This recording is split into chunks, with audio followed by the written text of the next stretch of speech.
और जिस चीज का आप इंतजार कर रहे थे उसकी सूचना की दस्तक हो चुकी है। इसका मतलब यह है कि यूपीएसआई की फाइनल आंसर की आउट हो चुकी है अभी अभी थोड़ी देर पहले।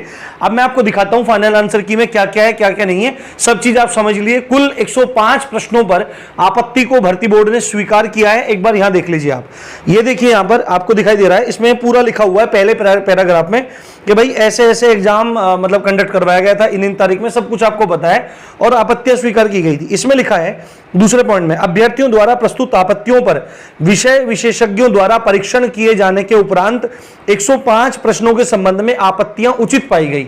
यानी कि जो बच्चों ने आपत्तियां दर्ज की थी उन टोटल में से 105 आपत्तियां उचित पाई गई, मतलब उनके क्वेश्चन या तो गलत थे मतलब या फिर उनके आंसर गड़बड़ थे, तो वो पूरी बात इन्होंने रखी जिसको सक्षम स्तर पर विचार करके स्वीकार किया गया है।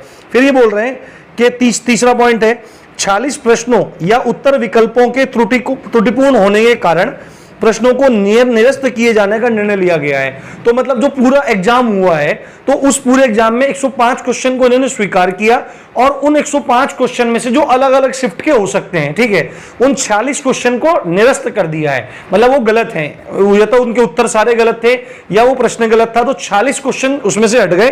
और आगे बोल रहे हैं कि निरस्त प्रश्नों के लिए आवंटित अंकों का वितरण, जो नंबर मिलेंगे वो एक उच्च न्यायालय इलाहाबाद में रिट राज्य याचिका संख्या ये पवन कुमार अग्रहारी, मतलब कोई पहला केस है उसके अकॉर्डिंग जैसे जैसे इनको देना होगा उसके अकॉर्डिंग ये नंबर सबको देंगे, कॉमन नंबर देंगे। वो 45 क्वेश्चनों के, वो 45 क्वेश्चन में से कोई सा भी क्वेश्चन आपकी शिफ्ट में भी हो सकता है तो आपको भी उसके मार्क्स मिलेंगे।